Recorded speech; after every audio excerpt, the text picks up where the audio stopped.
First of all, I would like to congratulate the Bureau of Customs doon po sa kanilang napakaganda accomplishment. Meron po silang naharang na shabu sa Port of Subic worth 3 billion. And then nagsagawa sila ng control delivery and naturo po doon sa isang warehouse sa Pampanga. Excellent job.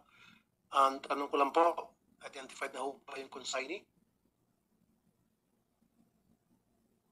Good morning, Mr. Chair.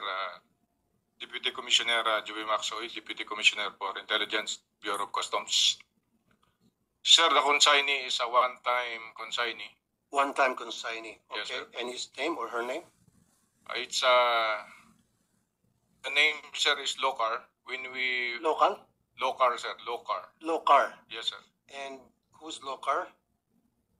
The L-O-W-C-A-R? LOCER, sir. Okay. At sino po yung mga nasa likod ng Locar? Ano yung mga personality? Sir, this operation was a combined operation between the National Bureau of Investigation. Yes, sir. Ang tanong ko lang po, sino po nagmamayari ng Locar? Sir, it is still on the process of investigation by the NBI. Pero sa ngayon, siyempre may pangalan po kayo.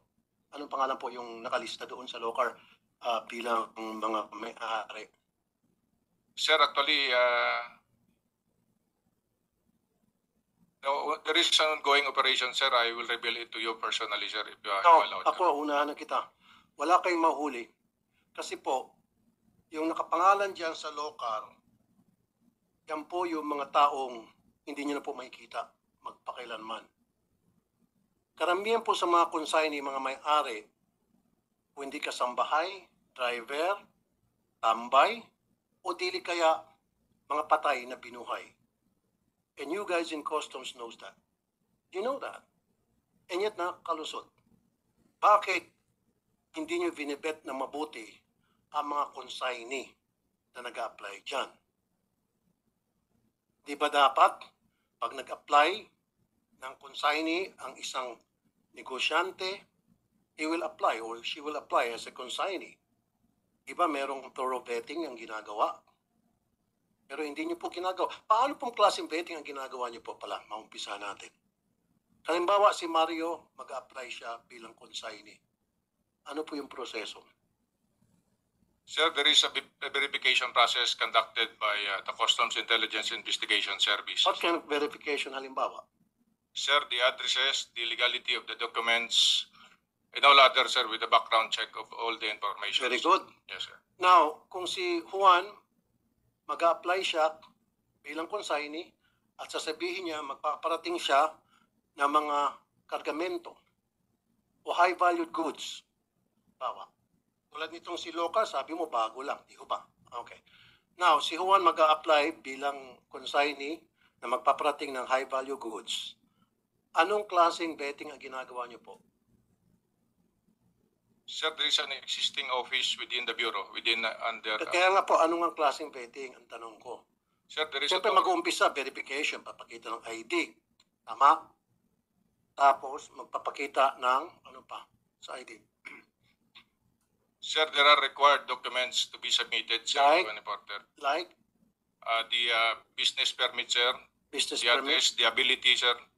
the ability. Okay, sige. Doon sa the ability, anong mga dokumentong hinahanap nyo to prove that he has the ability to ship ng mga kargamento na, like I mentioned, high-valued goods? Of course, sir, the financial capacity is one.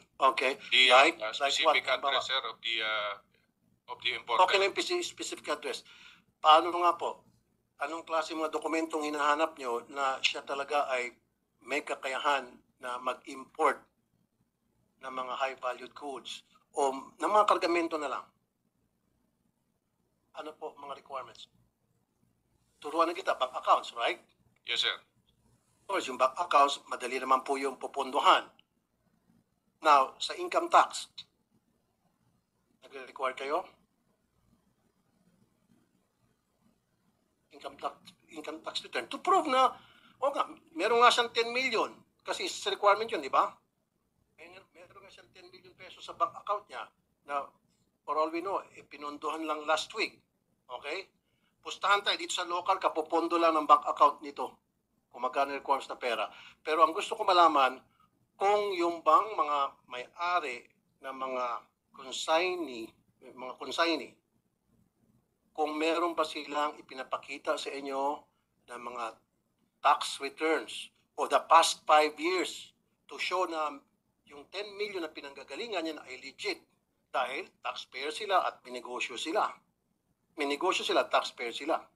Now, ang tanong ko, meron ba ganun kayong ginagawa na dapat ni-require nyo ang lahat ng consignee na mag-submit at least 5 years of tax return from the PIR to show na talagang hindi sila house show at meron silang capability na magparating ng mga kargamento at hindi sila illegal. Sir, for information, income tax return is a requirement. Hanggang ilang taon? Kasi sir, yung pagpipresenta, ako po ipopost na papaputol ko ng mga daliri ko ngayon, hanggang 1 taon lang hinihingi nyo. Hindi kayo humingi hanggang 5 years. Kasi 1 taon lang hinihingi nyo income tax return, nagagawa ng paraan yan, kung may mga taga-BIR dito, kasabot ng mga taga-BIR, nakakalusot. Kaya ang tanong ko, meron ba kayong 5 taon na income tax return i-required sa mga consignee, pati yung mga nag-open ng mga brokerage? At yan ay BIR, talagang totoo, legit, yung mga income tax return na sinasubmit ng mga aplikante para magkaroon ng consignment. Para maging consignee. Dahil kapag sinabi mo, oo, I need those lists and give it to us. At gusto ko manumpa ka muna bago mo ibigay sa aming listahan. Sir, you only allow 1 year submission, sir. Exactly.